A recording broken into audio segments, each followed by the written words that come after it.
आप सभी को जय श्री श्याम।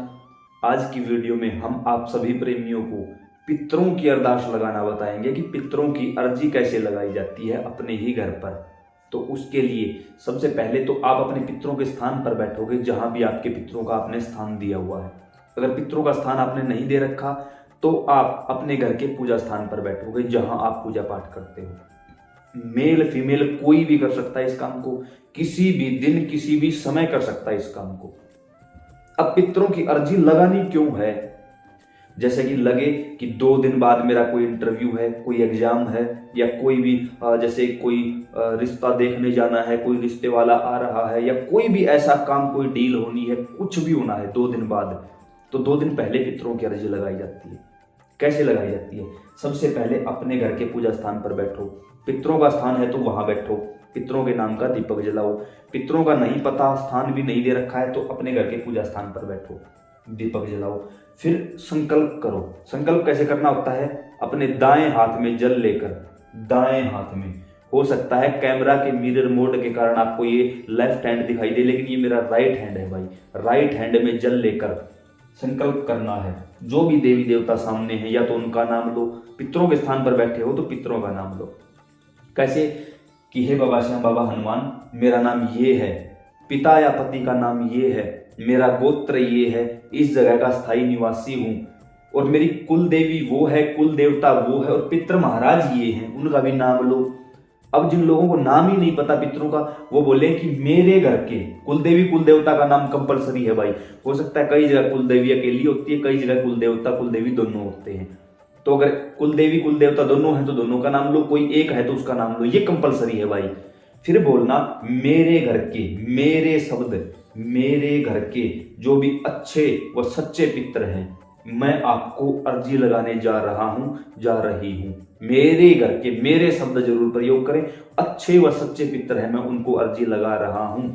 हे मेरे घर के देवी देवताओं, मेरी अरदास को मेरे पितरों तक पहुंचाने में आप मेरी सहायता करो, मेरी मदद करो। ऐसा बोल के जल को नीचे की ओर छोड़ दो। ये आपका संकल्प हुआ। इस दौरान अगर आपको अपने पितरों के बारे में पता है तो वो एक्टिव हो जाएंगे। नहीं पता, नहीं स्थान दे रखा, उनका नाम नहीं पता, तो कुल देवी कुल देवता के माध्यम से ही आपकी अर्जी आपके पितरों तक पहुंचेगी। अब अगर आपको कुल देवी कुल देवता का भी नहीं पता तो आप बोल देना भगवान शिव और माता पार्वती, मैं आपको कुल देवी कुल देवता मानकर यह अर्जी मेरे पितरों तक पहुंचाना चाहता हूं। अब जिनको पितरों के बारे में कुछ भी नहीं पता, मैं बार बार कहता हूं भाई, जिन लोगों के घरों में पितरों की पूजा नहीं होती या जिन लोगों को अपने पितरों का नहीं पता, उनके पितर लोक में दूसरे पितरों का जूठा थूक चाटते हैं, तो बहुत बड़ी शाबाशी की बात है आपके लिए, बड़ी ही मुबारक बात है आपके लिए कि आज आपने कितनी बड़ी मेहनत कर दी कि आपके कारण आपके पूर्वज, आपके पितर लोक में दूसरे पितरों का जूठा थूक चाट रहे हैं। अगर कहीं जगह हो तो इस वीडियो को यहीं छोड़ के डूब मरो, मर जाओ कहीं जाके अगर जगह हो तो। बाकी बहुत बड़ी अपॉर्चुनिटी हासिल कर ली है आप लोगों ने कि आप लोगों के कारण अब कुछ लोग यहाँ बहाना देंगे, हमारे तो बाप दादाओं ने कभी नहीं किया, हमारे तो सास ससुर कभी नहीं करते थे। बहाना नहीं चलेगा भाई। आप इस वीडियो को क्यों देख रहे हो पता है? क्योंकि आप दुखी हो। और दुखी क्यों हो? क्योंकि आपके पितरों का नहीं पता। आज आपने भी बहाना लेके टाल दिया इस बात को। आने वाली पीढ़ी के हाथ में कटोरा होगा, और मजाक नहीं कर रहा हूं, करके देखो। पहली पीढ़ी में पितर दोष है, 35% परेशान हो गए, दूसरी पीढ़ी में 75, और तीसरी पीढ़ी के हाथ में कटोरा दे देगा। आपके हालात कैसे हैं मुझे मत बताना, किसी और को मत बताना, अपने आप से पूछ कर देखो आपके हालात कैसे हैं, समझ जाना उसी पीढ़ी का पितर दोष है। पीछे के लोगों ने आपको अपने पितरों के बारे में नहीं बताया, उनकी गलती थी, आपकी हालत है। आज आपने भी अगली पीढ़ी को नहीं बताया, आपकी अपराध होगा, उनकी गलती थी, उनको तो पता ही नहीं था। आपके सामने ये वीडियो आई है, अगर आपने अगली पीढ़ी को नहीं बताया अपराध होगा। इसलिए बार बार कहता हूं, मेरी कोई भी वीडियो हो पूरे परिवार के साथ बैठकर देखा करो, लेकिन नहीं देखोगे पता है क्यों? ये पूछ लेगा थोड़ी देर में मेरे बच्चे मुझसे ही सवाल कर बैठेंगे, अपने पितर कौन है, हम किसकी पूजा करते हैं, हमारे पूर्वज भी तो जूठा थूक चाट रहे होंगे, और मेरे पास जवाब नहीं है देने के लिए। क्या जवाब दूंगा अपने बच्चों को? क्या कहूंगी अपने बच्चों से? कहां है हमारे दादा दादी, हम उनसे अलग क्यों रहते हैं? है ना ऐसे सवाल, हजारों सवाल। बहानों से काम नहीं चलेगा। पूरी की पूरी प्लेलिस्ट बना रखी है, नीचे डिस्क्रिप्शन में लिंक मिल जाएगा, एंड स्क्रीन के रूप में पूरी प्लेलिस्ट डाल दूंगा, देख लेना। देखना पड़ेगा, दूसरा कोई रास्ता नहीं है। अब अपने ही घर में 11 रुपए लीजिए। ये नहीं है कि ऐसे अरदास लगा दी और पितर सुख पाएंगे ना भाई। ये अरदास उन लोगों के लिए जल्दी काम करेगी जिन लोगों के पितर उनके घरों में है और जो अपने पितरों के स्थान पर बैठकर अरदास लगाएंगे। जिन्हें अपने पितरों के बारे में कुछ भी नहीं पता, उनके लिए ये अरदास 100 में से 30% काम करेगी, 70% काम नहीं करेगी। तो पूरी प्लेलिस्ट का जिक्र मैंने किया है, वो पूरी प्लेलिस्ट देखनी पड़ेगी। वैसे अपने पितरों को मनाना पड़ेगा, उनका काम करना पड़ेगा, फ्री ऑफ कॉस्ट बता रखा है सब कुछ, डरो मत। उनको स्थान देना पड़ेगा, जैसे स्थान दे दोगे सारा काम चलने लग जाएगा। मैं बार बार चिल्ला चिल्ला के कहता हूं, शादी ना होना, बच्चे ना होना पितर दोष है। घर में कर्जा हो जाना पितर दोष है। किसी भी प्रकार का घर में नशा होना पितर दोष है।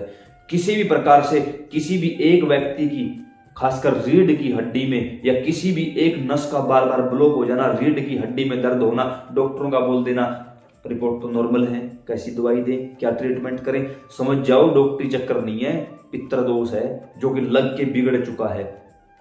संभालना पड़ेगा, वो वीडियो देखनी पड़ेगी भाई, प्लेलिस्ट पूरी देखनी पड़ेगी और कोई रास्ता नहीं है। अगर कोई रास्ता है तो जाओ कर लो। अब यहां बैठ के आप 11 रुपए लोगे, 11 रुपए अपने हाथ में रख के प्रार्थना करोगे देवी देवताओं से या आपके जो पितरों के स्थान पर बैठे हो उनसे कि ये आपकी हम 11 रुपए की अरदास लगा रहे हैं। कल या परसों या जिस भी तारीख को या तो हमारा कोई पेपर है या कोई इंटरव्यू है या कहीं रिश्ते के लिए जा रहे हैं या कोई रिश्ते के लिए आ रहा है या वो हमारी डील है या उस नौकरी के लिए काम है या उस जो कोई भी है, जो कुछ भी है, वो वही बात बोलनी है। कृपा करिए और इस काम को करवा दीजिए मेरे पितरों, आप ही कर सकते हैं इस काम को। तो जहां कहीं भी मेरे अच्छे व सच्चे पितर हैं वो इस काम को करवा दीजिए। ऐसा बोलकर उन 11 रुपए को या तो अपने देवी देवताओं का स्थान है वहां रख दो या पितरों का है वहां रख दो। कहने का तात्पर्य ये कि इन 11 रुपए का फिर दूसरी जगह उपयोग नहीं करना गलती से भी। अब जैसे ही आपका वो समय है, वो काम बन जाए तो इन 11 रुपए की प्रसाद बांटो घर पे ही। बतासे समझ गए होगे ना क्या चीज होती है, बतासे बांटो घर पर ही पितरों के नाम के। और काम बाय चांस जिन लोगों को पितरों का नहीं पता या किसी प्रकार से आपका काम नहीं हुआ तो भी इन 11 रुपए की बतासे बांटने हैं आपको अपने पितरों के नाम के। जब भी वो डेट निकल जाए, काम हो या ना हो, तुरंत 11 रुपए की बतासे बांट दो, अपने इस भार को दूर कर दो, तो आपका ये काम। अब पता नहीं मुझे ये बात बोलनी चाहिए या नहीं बोलनी चाहिए, लेकिन मैंने कुछ लोगों को ये बोला था तो उनका काम बना है। क्योंकि आप लोग मुझे कहते हो कि रात को सपने में आप हमें दिखाई देते हो। पहली बात तो मैं इसलिए दिखाई देता हूं क्योंकि आप लोग मेरी वीडियो देखते हो। दूसरी बात, मैंने कुछ लोगों को ये पर्सनली ये बात बताई थी कि आप ऐसा बोलो, उन्होंने वैसा ही किया तो उनका काम बना। जैसे कि मेरा नाम अशोक कुमार है, तो मैंने उनको क्या कहा कि आप मुझे साक्षी मानकर कि हम उनको साक्षी मानकर ये काम करने जा रहे हैं, मेरे पितरों काम करवाओ, तो उनका काम हुआ। सिर्फ उनकी बताई हुई बात मैं आप लोगों को बता रहा हूं, इसमें कोई भी घमंड या कोई और भी बात कोई न समझे। मैं प्रार्थना करता हूं आपसे, सिर्फ उन लोगों की बताई हुई बात आप लोगों तक पहुंचाई है मैंने। आगे जैसा आपको ठीक लगे आप वैसा ही करिए। तो ये थी पितरों की अरदास लगानी। उम्मीद करता हूं सब कुछ समझ में आया होगा। अब अगर सच में प्रेमी हो बाबा के तो इस वीडियो को अन्य प्रेमियों के साथ साझा करो। फेसबुक व्हाट्सएप पर स्टेटस लगा दो, लिंक डाल दो, जहां भी आपसे जो भी अवेलेबल हो सके उन्हीं के पास भेजो, ताकि उन्हें भी पितरों की अरदास लगाने के बारे में पता चले और वो भी आगे ऐसे ही अरदास लगा के अपने जीवन को सुखी कर सकें। जय श्री श्याम, राधे राधे।